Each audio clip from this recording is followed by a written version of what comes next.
Hello beautiful peoples, welcome to KZ kitchen. तो guys, Bakrid का त्योहार हो और मटन से कुछ नया ना बने, ऐसा कैसे हो सकता है। और मटन का असली मजा तो तब ही आता है जब उसमें हो मसालों का तड़का और क्रिस्प का मैजिक। तो इसीलिए आज हम मटन चिल्ली कबाब की रेसिपी बनाएंगे। ये एक ऐसी रेसिपी है जिसे खाकर बच्चे तो क्या, बड़े भी इसकी तारीफ करने से नहीं रुकेंगे। तो रेसिपी अच्छी लगी तो वीडियो को लाइक और चैनल को सब्सक्राइब करना ना भूले। तो चलिए स्टार्ट करते हैं। तो इसके लिए मैंने यहाँ 600 ग्राम बोनलेस मटन लिया है। मैंने यहाँ गोट मीट का इस्तेमाल किया है। आपके पास जो भी मटन अवेलेबल हो वो आप ले सकते हैं। मटन को मैंने अच्छे से वॉश करके इस तरीके के छोटे पीसेस कर लिए हैं ताकि ये बिल्कुल आसानी से गल जाए। तो चलिए अब हम मटन को बॉईल कर लेते हैं। तो आज मैं मटन को प्रेशर कुकर में बॉईल करने वाली हूँ। आप चाहे तो स्टील पॉट में भी बॉईल कर सकते हैं, लेकिन स्टील पॉट में थोड़ा ज्यादा टाइम लग सकता है, इसलिए आज हम प्रेशर कुकर में बॉईल कर लेंगे। तो मटन को हम प्रेशर कुकर में ऐड कर देंगे। साथ में मैं इसमें डालूंगी 1 टेबलस्पून लहसुन अदरक की पेस्ट, 1 टेबलस्पून हरी मिर्च की पेस्ट, 1 टेबलस्पून तेल, टेस्ट के अकॉर्डिंग नमक और 1 गिलास जितना पानी डालकर सारी चीजों को अच्छी तरीके से मिक्स कर लेंगे। ध्यान रखिएगा कि मटन को बॉईल करते टाइम ज्यादा पानी ऐड नहीं करना है, क्योंकि मटन में से भी एक्स्ट्रा पानी रिलीज होगा, इसलिए। तो अब हम लिड कवर करके इसे कुक कर लेंगे। तो कुक करने के लिए जब हाई फ्लेम पर एक प्रेशर आ जाएगा तो गैस की फ्लेम को लो टू मीडियम करके मीडियम फ्लेम पर 10 से 15 मिनट के लिए और पकाएंगे, या फिर तब तक जब तक कि मटन जो है वो पूरा 100% गल नहीं जाता। ये टाइमिंग्स थोड़ी आगे पीछे हो सकती हैं, डिपेंड करता है कि आपने कितना सख्त गोश्त लिया है। तो बीच में एक बार लीड ओपन करके चेक कर लीजिएगा कि मटन गला है या नहीं। तो कुछ देर तक पकाने के बाद अब हम कुकर का एक्स्ट्रा प्रेशर निकाल कर लीड ओपन करेंगे। तो ये आप देख सकते हैं कि मटन जो है वो पूरी अच्छी तरीके से गल चुका है। हमने इसे चेक भी किया तो पूरा रेशेदार हो चुका है मटन। तो अब हम इसे और ज्यादा नहीं पकाएंगे, बिल्कुल भी ओवर कुक नहीं कर लेना है मटन को, बस अच्छी तरीके से 100% गल जाए, बस उतना ही पकाना है। तो इस तरह से मटन पूरी अच्छी तरीके से गल चुका है, लेकिन मटन के अंदर जो एक्स्ट्रा पानी है उसे हम ड्रेन आउट करेंगे, इसे हम यूज नहीं करेंगे और सारे ही मटन के पीसेस को एक बाउल में अलग से निकाल लेंगे। तो इस तरीके से मैंने सारे ही मटन के पीसेस को पानी में से निकाल कर अलग बाउल में ट्रांसफर कर दिया है। तो अब हम इसे रूम टेम्परेचर पर हल्का सा ठंडा कर लेंगे। तो कुछ देर के बाद मटन जो है वो पूरी अच्छी तरीके से ठंडा हो चुका है। तो अब हम इन सारे ही पीसेस को पोटैटो मैशर की मदद से इस तरीके से मैश कर लेंगे, ताकि इसका टेक्सचर जो है वो पूरा रेशेदार हो जाए। आप चाहे तो एक एक पीसेस करके हाथों की मदद से भी श्रेड कर सकते हैं, या फिर ग्राइंडर जार में डालकर पल्स मोड पर चलाएंगे ना 1 से 2 बार, तो भी सारे पीसेस जो है वो श्रेड हो जाएंगे। तो इस तरीके से मैंने सारे ही पीसेस को श्रेड कर लिया है। ये हमारा मटन का श्रेडेड मिक्सचर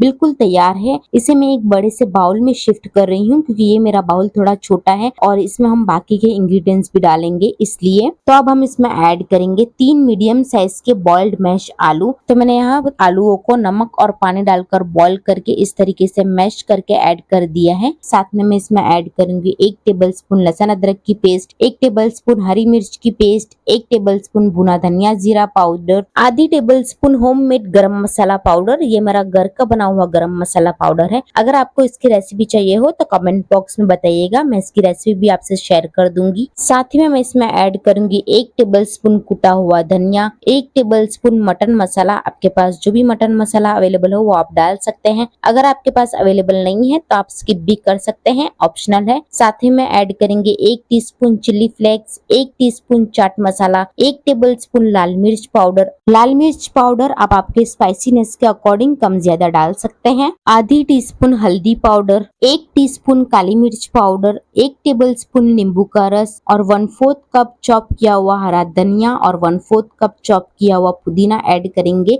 इससे फ्लेवर बहुत ही अच्छा आएगा कबाब में। साथ ही में टेस्ट के अकॉर्डिंग नमक डाल देंगे। नमक जो है वो थोड़ा ध्यान से डालिएगा, क्योंकि मटन को बॉईल करते टाइम भी हमने नमक ऐड किया था, इसलिए। नमक डालकर सारी चीजों को हाथों की मदद से अच्छी तरीके से मिक्स कर लेंगे। तो गाइज, आप भी ये रेसिपी जरूर ट्राई करें और कमेंट में मुझे बताइए कि आपको मेरी रेसिपी कैसी लगी, क्योंकि आप इन कबाब्स को बनाकर किसी भी स्टार्टर या एपिटाइजर में सर्व कर सकते हैं, या फिर आप चाहे तो इसे किसी भी पार्टी ओकेशन या ईद की दावतों के लिए भी सर्व कर सकते हैं। बकरा ईद की दावत के लिए तो ये बेस्ट रेसिपी है, बच्चों से लेकर बड़ों तक सभी को पसंद आएगी। इतनी ज्यादा टेस्टी कबाब्स बनती है, ये बहुत ही यूनिक सी रेसिपी है। तो इस तरीके से हमने सारे ही मिक्सचर को पूरी अच्छी तरीके से मिक्स कर लिया है। तो ये हमारा कबाब का मिक्सचर बिल्कुल तैयार तैयार है। तो चलिए अब हम इसके कबाब्स बना लेते हैं। तो कबाब्स बनाने के लिए पहले हम हाथों को तेल से अच्छे से ग्रीस करेंगे ताकि मिक्सचर जो है वो हाथों पे चिपके नहीं।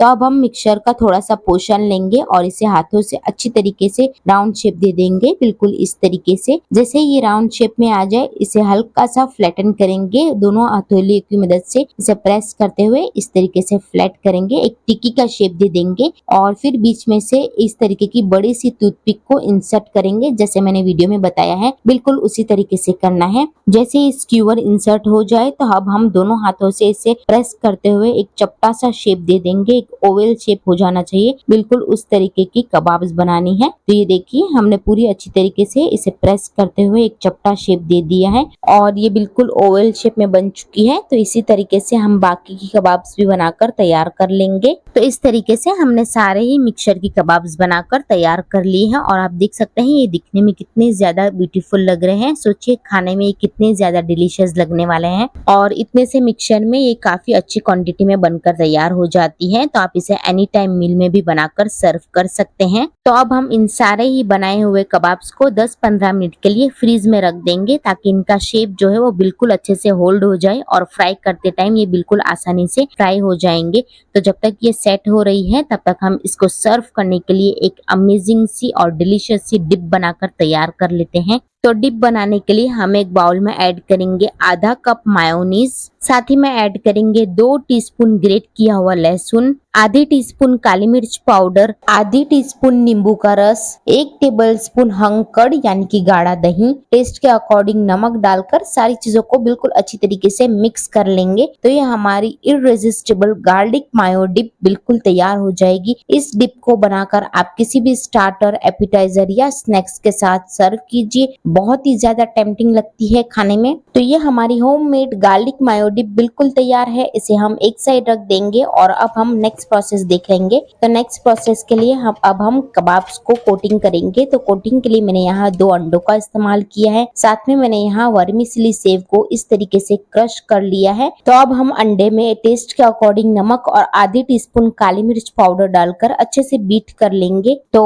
अब हमने जो कबाब्स बनाकर रखी थी फ्रीज में सेट होने के लिए वो भी बिल्कुल अच्छे से सेट हो चुकी है। तो अब हम एक एक करके कबाब्स लेंगे और इसे हम इस तरीके से पहले अंडे में अच्छी तरीके से डिप करेंगे। फिर जैसे ही अंडे में ये अच्छे से डिप हो जाए इसे हम वर्मिसेली सेव से इस तरीके से कोटिंग करेंगे। थोड़ा सा सेव को हल्के हल्के हाथों से प्रेस करेंगे ताकि ये कबाब के ऊपर अच्छे से स्टिक हो जाए। तो ये हमारी सिल्ली कबाब बनकर तैयार हो जाएगी। इसी तरीके से हम एक एक कबाब्स को उठाते जाएंगे, पहले अंडे में डिप करेंगे और फिर वर्मिसेली से चारों तरफ से कोट कर लेंगे। सेव की कोटिंग करने से ना ये बाहर से बहुत ही ज्यादा क्रिस्पी और क्रंची बनते हैं, बिल्कुल ही स्ट्रीट स्टाइल। तो इस तरीके से हमने सारे ही कबाब्स की कोटिंग कर ली है।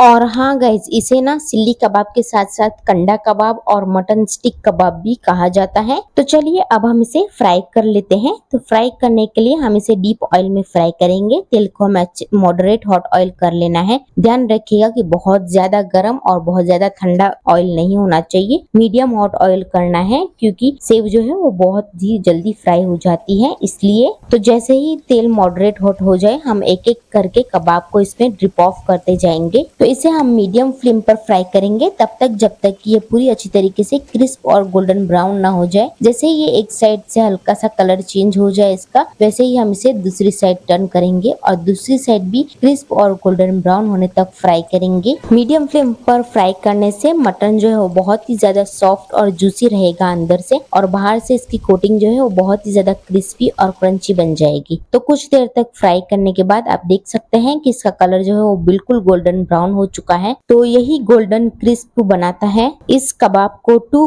Crisp to resist.